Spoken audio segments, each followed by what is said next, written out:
할렐루야. 안녕하세요. 하나님께만 사랑과 자유가 있습니다.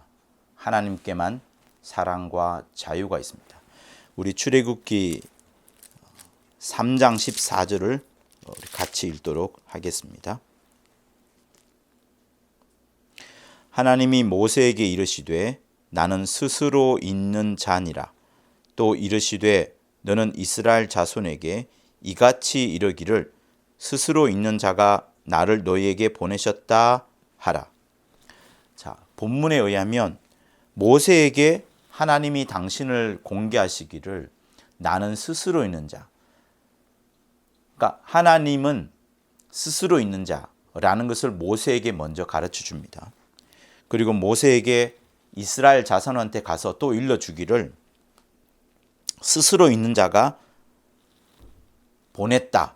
이렇게 말씀하시면서 이스라엘 백성한테도 모세를 보낼 때에 모세가 어디서 왔느냐, 너 누구로부터 말미암느냐, 누가 널 보냈냐 할 때 스스로 있는 자가 보내었다라고 말하라고 하는 겁니다. 그러니 이 본문을 통하여서 우리에게 두 가지를 두 번 강조하는 겁니다. 하나님은 스스로 있는 자시다. 그리고 하나님은 모세를 보내어서 스스로 있는 자라는 것을 백성 전체에게 알리셨던 겁니다. 그렇다면 우리가 성경을 읽는 우리에게도 하나님은 스스로 있는 자라는 사실들을 굳건하게 믿어야 됩니다. 여러분, 신앙생활은 하나님의 말씀에 권위를 두는 겁니다. 하나님의 말씀에 전적으로 하나님의 말씀에 권위를 두어야지 우리 영혼이 그 말씀으로 생명을 얻게 되고 우리 영혼이 큰 힘을 얻어서 육체와 환경을 지배할 수 있을 만큼 신령한 영적 생활을 이 땅에서 승리로 보낼 수 있습니다. 그러니 말씀에 권위를 두는 것은 매우 중요합니다.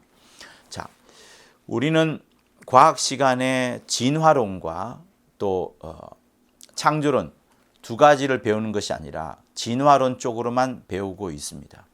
진화론은 여러분 완성된 것 같지만 사실 완성되지 않았습니다. 진화론에 의하면은 인간의 본성은 뭘까요? 계속해서 발전해 나아가고 현장에 머무르지 않는 그런 것으로 우린 여겨집니다. 그리고 그 진화론에 의해서 수많은 과학들이 발달을 하고 특별히 이제 우주에 대한 관찰들을 계속해 오고 있어요.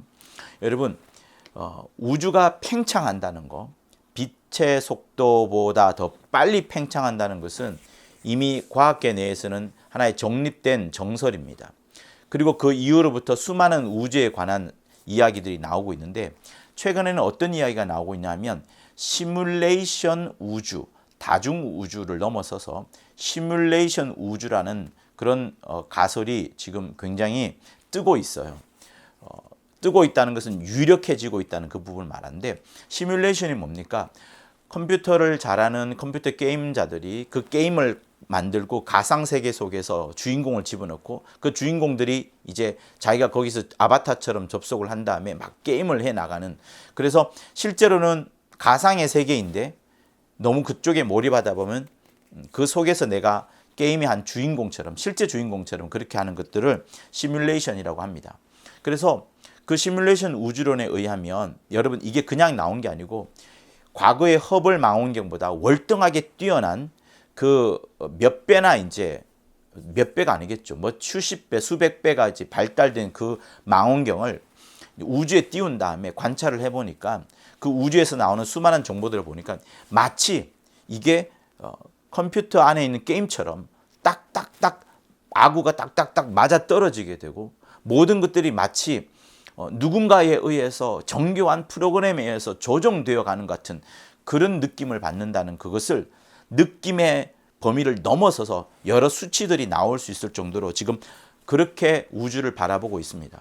그러니 여러분 점점 우주에 대한 인식들과 방향들이 발전해 나가고 있는데 그만큼 과학은 어떤 정립된 안착된 확실하게 진리라고 말할 수 있는 그런 부분들이 아니고 계속 발전해 나가고 있습니다. 그 발전이 어느 정도까지 갈지 하나님이 오실 때까지 발전해 나갈지 잘 알 수 없지만 하나님이 오시기 전까지 진리를 그들이 찾아낼 수 있을지 모르겠지만 현재에 진행되어지는 모든 과학적인 진보들은 확실한 것이 아니고 수많은 가설 위에 가설들이 계속 세워져 가는, 그러나 당대에는 가장 합리적이라 여겨지는 그런 부분들을 과학이라 이렇게 말하는 겁니다. 그러니까 어쨌든 재밌습니다. 우주가 하나의 시뮬레이션으로 이루어져 있는 거대한 게임 속에 있는 것처럼, 그러니까 여러분 우리 눈에 보여진 이 모든 것들은 당연한 거예요. 시뮬레이션 속에 있다라고 여겨질 만큼 그렇게 과학자들이 보고 있고, 또 테슬라를 만든 그 일론 머스크가 이런 유명한 말들을 했었죠. 10억 분의 1, 이 우주가 시뮬레이션이 아니라는 것에 10억 분의 1밖에 되지 않는다. 다시 말하면 10억 분의 1 빼기 10억은 이 우주가 시뮬레이션이라고 그는 주장을 하고 있어요. 그러니까 그런 대단한 사람의 주장이 그냥 가볍게 여길 것만큼 아니고, 또 과학자들의 그런 시뮬레이션 우주론이 또 그냥 넘겨질 부분만은 또 아닌 겁니다. 그렇지만 여러분, 성경은 그런 모든 부분을 넘어서서 딱 정립을 하기를 하나님께서 우주를 만드셨다, 이걸로 끝내어 버립니다. 과학이 이까지 발전해 나갈지 알 수 없지만 어쨌든 과학은 지금 어느 정도까지 나와 있냐 그러면 어떤 특정한 어떤 지적 설계자를 넘어서서 굉장히 고도로 정교하게 짜여져 있는, 정말 시뮬레이션 되어 있을 정도의 우주로 볼 정도로 우주를, 또 이 세상을 굉장히 어떤 큰 거대한 어떤 신적 존재가 있는 것으로 지금 바라보고 있는 게 실상인 겁니다. 그러나 이 설교를 듣는 여러분들은 어떤 입장인 거예요? 하나님은 살아계시다. 또 우리가 읽었던 출애굽기 3장 14절에 있는 것처럼 하나님은 스스로 있는 자시다. 이 부분을 우리는 발견해 나가고 있는 겁니다. 여러분, 성경은 우리에게 무엇을 말합니까? 여러분과 나를 무엇으로 주장을 하고 있죠? 성경은 우리를 하나님의 자녀로, 하나님의 형상을 닮은, 하나님의 형상의 모양대로 지음을 받은 그 존재로 성경은 기록을 하고 있습니다. 그러나 진화론에 의하면 뭡니까? 굉장히 열심히 추적하고 올라가 봤더니 DNA가 조금만 차이가 나는 침팬지와 가장 닮았다. 그것도 98%, 많게는 99점 몇 프로가 됩니다만, 그 침팬지와 우리가 닮았고 그 침팬지와 우리의 조상이 600만 년 전에 분화가 되었고 그 600만 년 위에 우리의 조상이 있다라고 말하는 것이 진화론의 여러분 결정입니다. 그러니 여러분, 진화론에 의하면 우리는 우리의 뿌리가 하나의 침팬지 어떤 그런 것에 짐승의 뿌리를 내릴 수밖에 없는 그런 현실입니다. 여러분, 어리석지 않습니까? 왜 우리의 뿌리를 동물이나 짐승에 두어야 합니까? 성경은 뭐라고 말하죠? 창세기 1장 26절을 보실까요? 하나님이 가라사대 우리의 형상을 따라 우리의 모양대로 우리가 사람을 만들고 그로 바다와 고기와 공중의 새와 육축과 온 땅과 땅에 기는 모든 것들을 다스리게 하자. 그러니 보세요. 하나님께서 하나님의 형상을 따라 하나님의 형상의 그 모양대로 하나님께서 우리를 만드셨다. 사람을 만드셨다라고 합니다. 그러니 여러분, 진화론에 의하면 우리는 동물과 짐승, 침팬지밖에 되지 않지만 성경에 의하면 우리는 하나님의 모양대로 지음을 받은 하나님과 똑같은 모양을 가진 엄청난 존재로 여러분 승격이 됩니다. 진화론에 비해서는 승격이 된다는 것을 말하는 거예요. 그러나 본질적으로 성경은 우리에게 무엇을 말하냐? 하나님의 모양, 하나님의 모양이라는 거예요. 그리고 창세기 2장을 보실까요? 7절에 보면 여호와 하나님이 흙으로 사람을 지으시고 생기를 그 코에 불어넣으시니 사람이 생령이 된지라. 자, 빠르게 설명을 드리면 하나님께서 생기를 불어넣으심으로 우리 속에 영이 들어왔습니다. 그래서 이제 우리를 사람이긴 한데 영을 가진 생령으로 성경은 부릅니다. 하나님께서 친히 우리 영에 생기를 불어넣어 주셨어요. 다시 말하면 우리 육체에 영을 불어넣어 주심으로 인하여서 우리가 생령이 된 겁니다. 이게 정확한 거예요.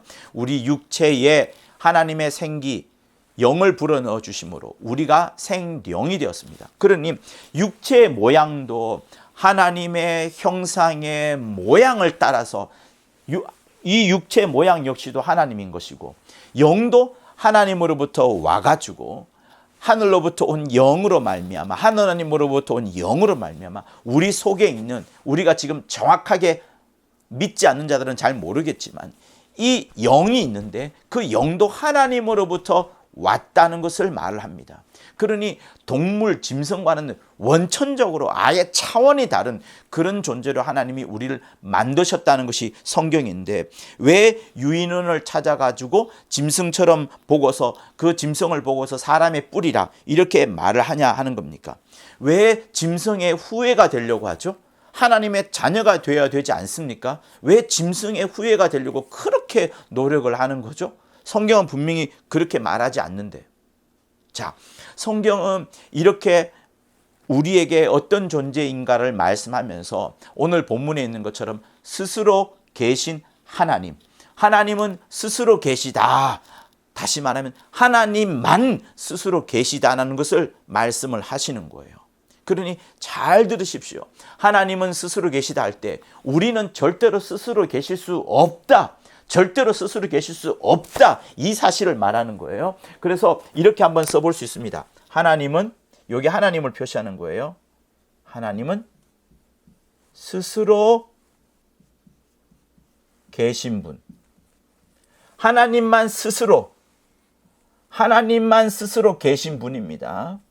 그렇다면 피조물 어느 누구도 스스로 계실 수 있는, 스스로 있을 수 있는 사람은 없어요. 그러면 사람은 뭘까요? 제가 간혹 호모 닉소르란 단어를 가끔 씁니다. 닉소르의 뜻은 무엇인가 하면 절대 의존을 말하는 거예요.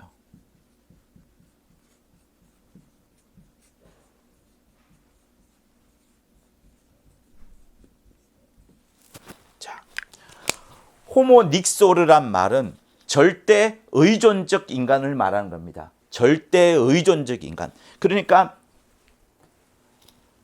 자기를 지으신 이를 절대로 의존하지 않고서는 도무지 살 수 없는 존재로서 호모 닉소르로 하나님께서 사람을 만들어 둔 거예요. 창조의 맨 끝날에 두면서 하나님께서 인간만큼은 호모 닉소르로 만들었습니다. 보세요. 하나님이 천지를 창조하실 때 6일간 창조를 합니다. 6일간 창조할 때 이 부분 매우 중요한데 잘 들으셔요. 6일간 창조할 때 그 6일간 창조하는 모든 피조물들에게는 명령으로 창조합니다. 첫째 날 있으라. 둘째 날 나뉘어라. 셋째 날 드러나라.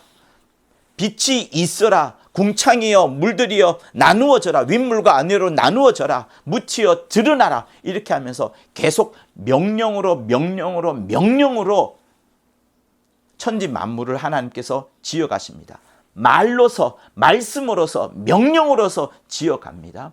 그런데 유독 마지막 날에 인간, 사람만큼은 사람아 생겨나라 이렇게 하는 것이 아니라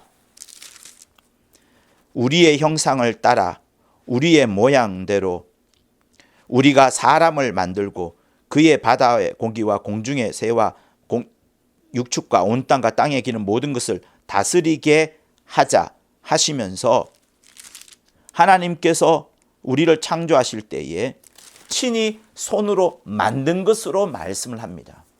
다른 모든 피조물들은 명령하심으로 있을지어다 라는 그런 명령을 하심으로 사셨지만 사람만큼은 친히 지으시는 그 모습으로 진행을 하시는 겁니다. 그러니 하나님께서 친히 우리의 육체의 모양까지도 지으셨고 이 속에 넣어준 영까지도 하나님이 지음 받은 다음에 이 속에 넣어준 것처럼 여러분 우리는 피조물들과 전적으로 굉장히 다른 차원에 있는 겁니다. 왜 그런 거 하니 답을 먼저 말하자면 우리가 누구의 모양을 따라서 지었어요? 하나님의 형상, 그 형상의 모양대로 우리를 짓습니다. 하나님의 형상이 누굽니까? 바로 인자로 오시는 예수입니다. 예수가 먼저 계시고 그 예수의 모양을 따라서 우리가 지음을 받았기 때문에 다른 피조물들과 원천적으로 다른 거예요. 그래서 성경은 그 부분을 매우 강조하는데, 진화론은 이거를 어쨌든 지우고 싶은 것이고, 하나님께서는 이게 진리이기 때문에 이것을 계속해서 끊임없이 말씀을 하는 겁니다. 그래서 여러분, 내가 하나님의 모양으로, 이 세상에 있는 어떤 사람인 상관없이 하나님의 모양으로 지음받았다는 사실들을 잊지 마십시오. 그 잊어버리는 것이 원수가 원하는 이간질이 되는 겁니다. 하나님이 아닌 것, 마치 짐승의 후예인 것처럼, 침팬지와 닮은 것처럼 왜 그렇게 여깁니까? 성경은 그렇게 절대로 말하지 않거든요.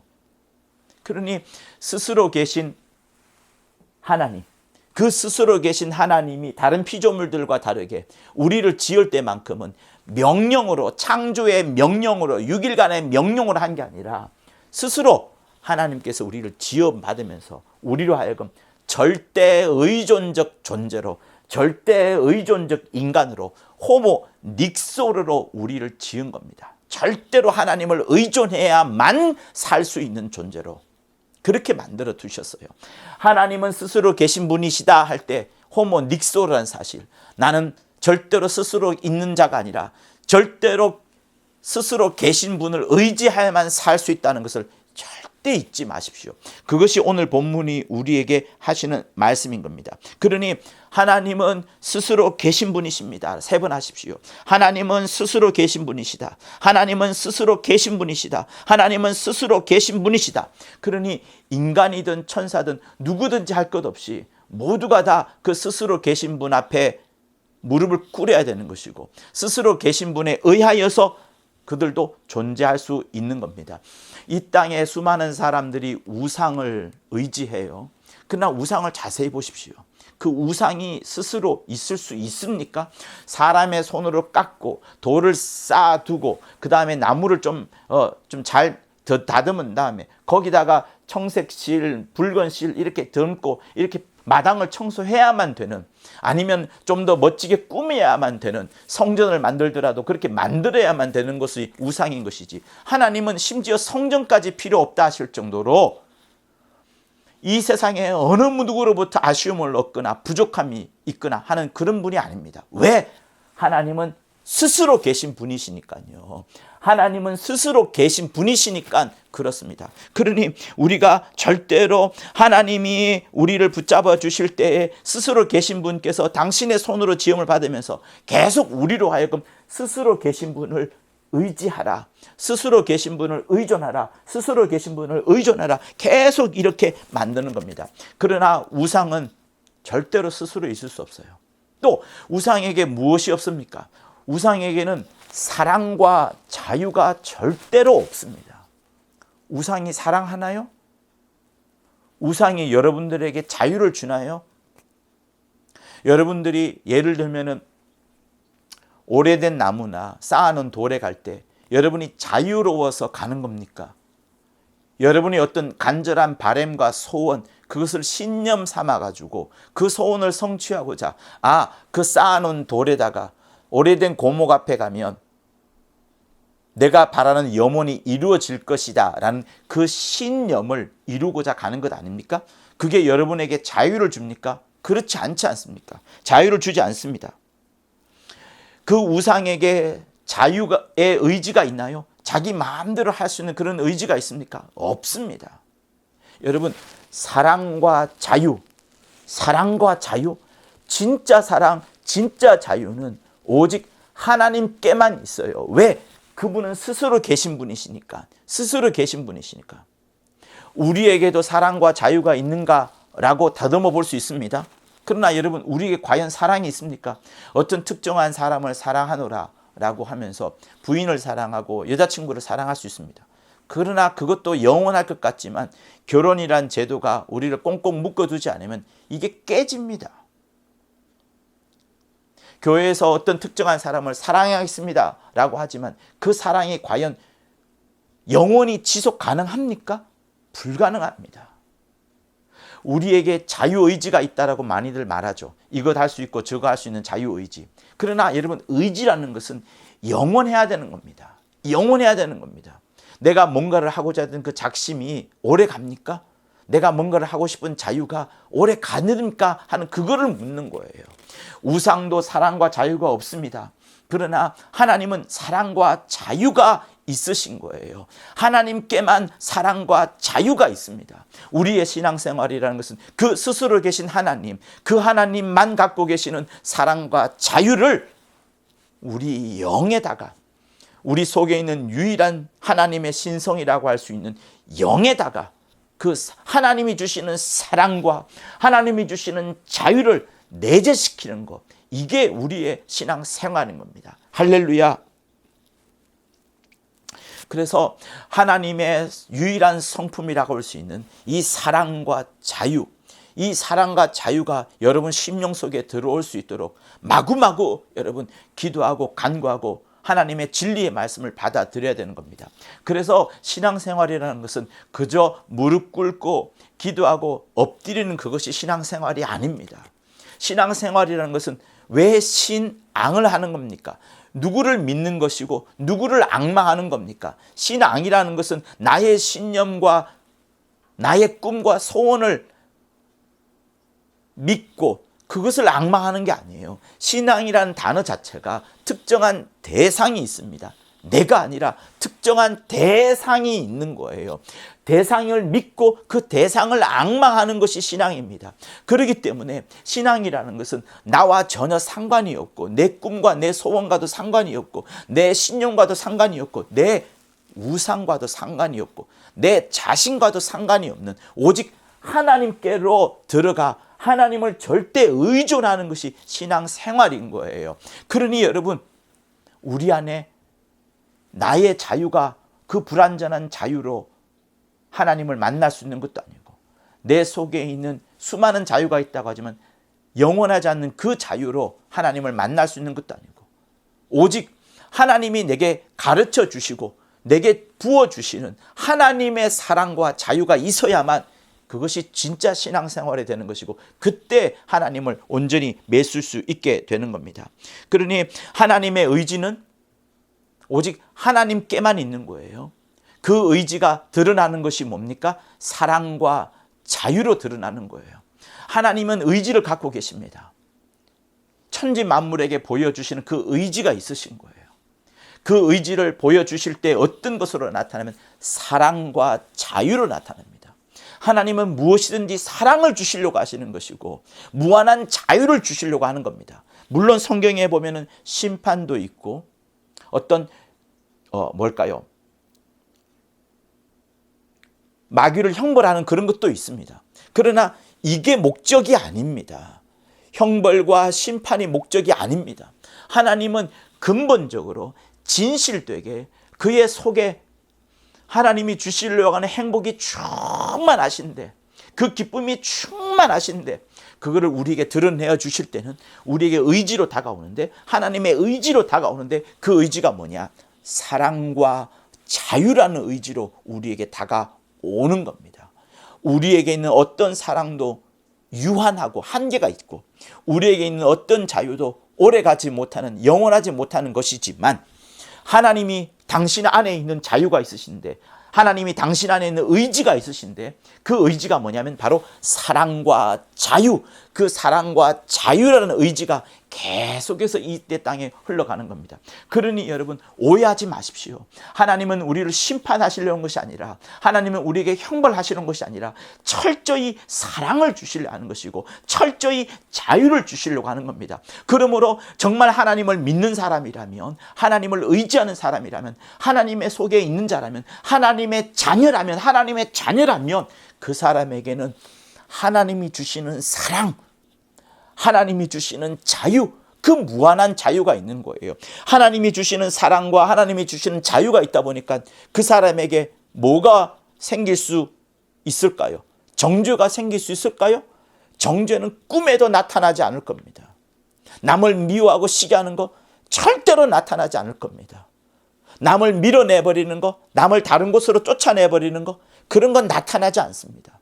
오직 하나님의 사랑과 하나님의 자유가 있기 때문에 어쨌든 암탉이 제 새끼를 모으는 것처럼 품으려 하고 또 품으려 하고 또 품으려 하는 그 하나님의 사랑, 하나님의 무한한 자유가 있기 때문에 어떨 때 보면 정말 어떤 경계가 없는 것 같고 막 넘쳐가는 것 같지만 그게 아니라 하나님의 있는 자유 때문에 기쁨이 넘쳐나고 이 세상의 엇박이나 어떤 구속 속에 매여 있지 않고 물질에 있어도 자유하고 자기 나이에 있어도 자유하고 자기의 병에 있어서도 자유하고 이런 하늘로부터 말미암은 무한한 자유가 그 사람 속에 있게 되는 겁니다. 그렇기 때문에 여러분, 하나님 안에 있는 사랑과 자유를 여러분이 만끽하도록 마음껏 받아들일 수 있도록 그렇게 하십시오.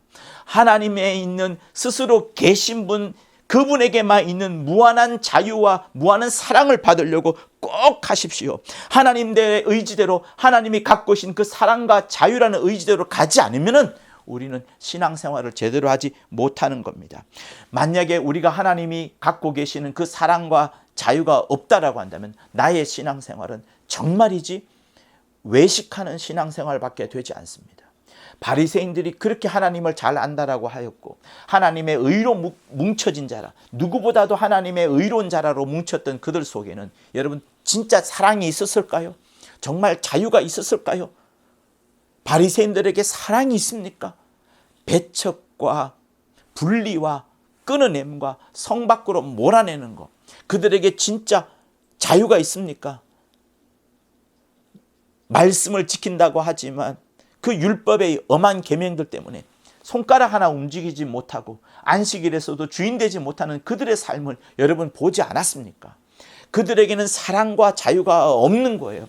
그들에게 하나님께서 율법을 주었습니다. 왜 율법을 주었습니까? 율법을 줌으로써 그들을 억압하고자 하는 것이 하나님의 목적이었습니까? 아닙니다. 주님이 율법의 강령에 대해서 뭐라고 말씀하셨습니까? 사랑이라고 하셨어요.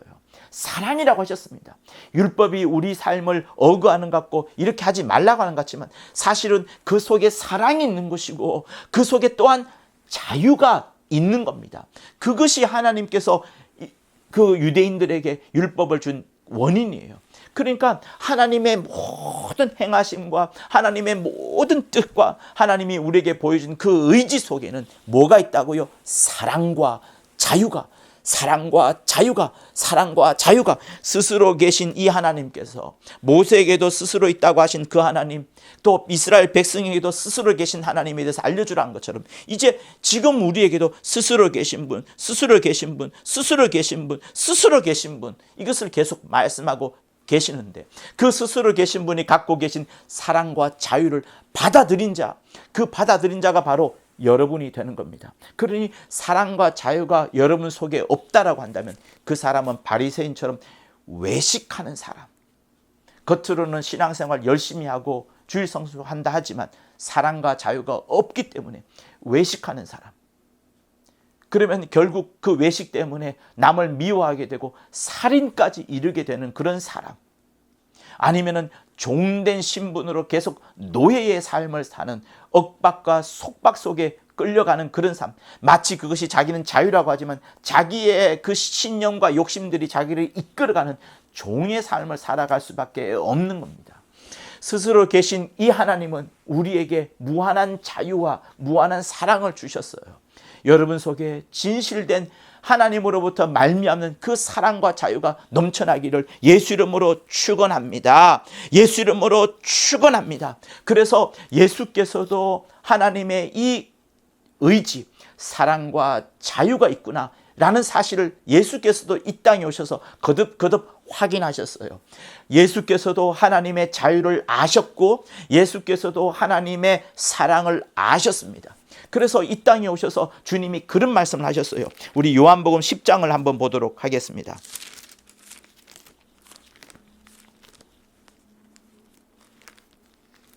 10장 17절과 우리 18절을 보도록 할게요.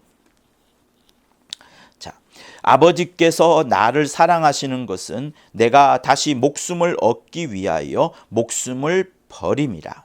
아버지께서 예수를 사랑하시는데 목숨을 얻기 위하여 목숨을 버리는 그것 때문에 아버지께서 나를 사랑하신다라고 17절에 의하면 그렇게 말씀합니다. 18절, 이를 내게서 빼앗는 자가 있는 것이 아니라 내가 스스로 버리라. 그러니까 목숨을 버리는 것에 있어서 누군가가 강제로 빼앗는 자가 있다는 거 아닙니다. 예수 스스로 목숨을 버린다는 거예요. 그래서 나는 버릴 권세도 있고 다시 얻을 권세도 있으니 이 계명은 내 아버지에게서 받았노라 하시니라. 그러니까 목숨을 버리는 것, 이 목숨을 버리라는 계명을 아버지로부터 받았다. 어느 누구도 나를 함부로 죽이거나 또 나 역시도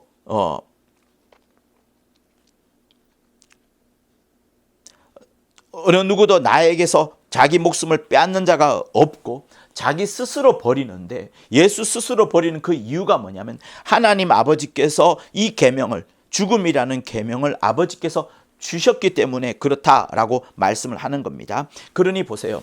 예수께서도 우리에게 놀라운 사실을 말씀해 줍니다.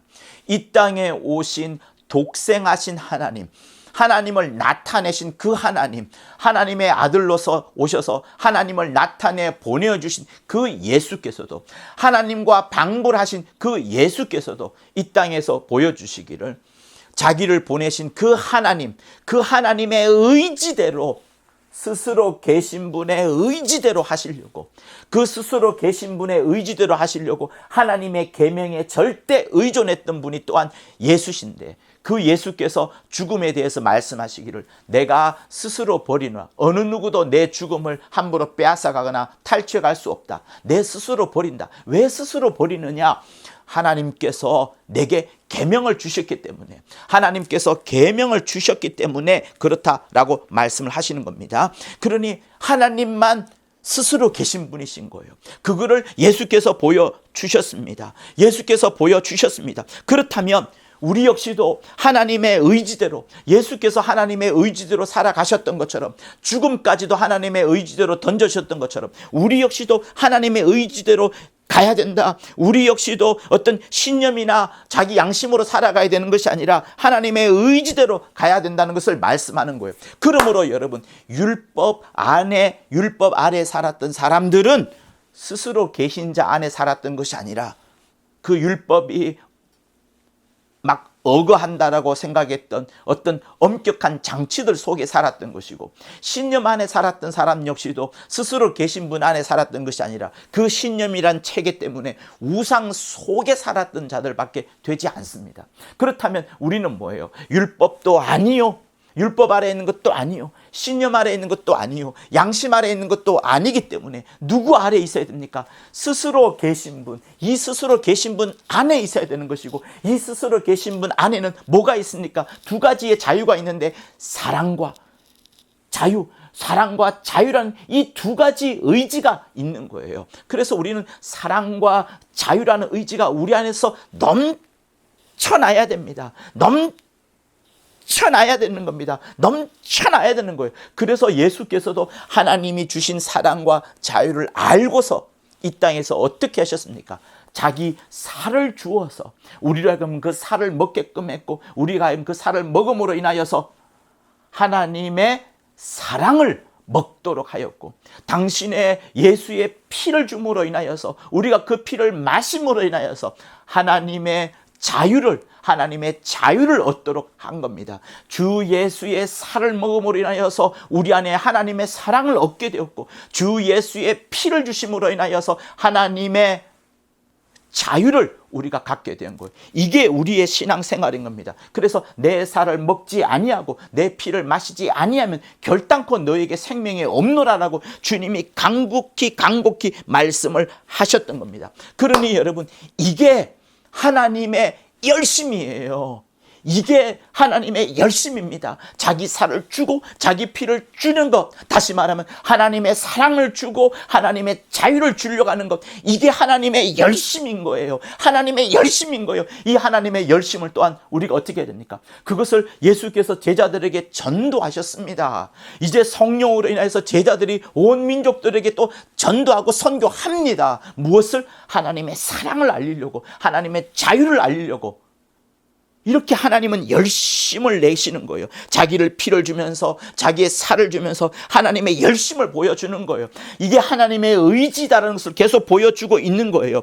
스스로 계신 이가 스스로 역사하시면서 우리에게 하나님의 전도를 보여주시는데, 하나님의 열심을 보여주는데, 하나님의 의지를 보여주는데, 그것을 사랑과 자유로 보여주는 거예요. 그렇다면 우리는 어떻게 됩니까? 우리 역시도 이것을 전적으로 환영하고, 하나님이 우리에게 자유를 주시는구나, 하나님이 우리에게 사랑을 주시는구나, 이것을 전적으로 환영을 하고 우리 역시도 하나님의 그 뜻을 이루어 나갈 수 있도록 해야 되는 것이 우리의 신앙이요, 우리의 교회 밖을 나가서 해야 되는 우리의 삶이, 생활이 되어 가는 겁니다. 사랑하는 여러분, 하나님의 열심을 잊지 마십시오. 하나님의 의지를 잊지 마십시오. 우리에게 사랑을 주시려는 그 의지, 우리에게 자유를 주시는 그 의지, 우리에게 사랑을 주시는 그 하나님의 열심, 우리에게 사랑을 주시는 그 하나님의 열심, 사랑과 자유를 주시는 하나님의 의지와 열심, 이것을 환영하는 여러분의 영이 되기를 예수 이름으로 축원합니다. 또 이 사랑을 여러분들로 전할 수 있는 자, 자유를 전할 수 있는 자, 그 사랑과 자유가 넘쳐나는 여러분의 심령이 될 것을 예수 이름으로 부탁을 드립니다. 할렐루야. 스스로 계신 그 하나님께서 보여주신 사랑과 자유를 여러분의 영, 여러분의 유일한 신성인 그 영에 받아들이고, 그 영에 받아들인 사랑과 자유를 무사람들에게 전하고 전도하고 증거하며 나타내는 여러분의 신령한 삶이 되기를 예수 이름으로 부탁을 드립니다. 할렐루야. 아멘. 하나님 아버지, 스스로 계신 분만 갖고 계시는 사랑과 자유라는 놀랍고 깊은 의지를 우리에게 주심을 감사합니다. 우리도 사랑과 자유를 흠뻑 받았사오니 이제 성령의 강력한 후원함을 얻어 사랑과 자유를 다른 사람에게 전하고 가르치고, 또 그 사랑과 자유를 우리 삶 속에서도 마구마구 흘러내는, 누려내는 그런 자들 다 되도록 역사하여 주시옵소서. 하나님의 이 열심, 하나님의 이 의지를 정말 우리는 묵과하지 아니하고 덮지 아니하고 마음껏 드러내는 자들 다 되도록 역사하여 주옵소서. 예수 이름으로 기도합니다. 아멘. 고맙습니다.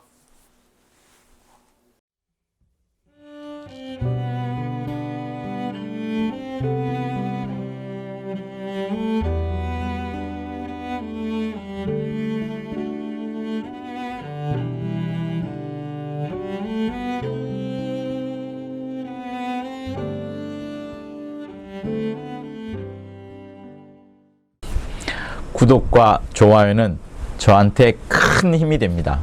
고맙습니다.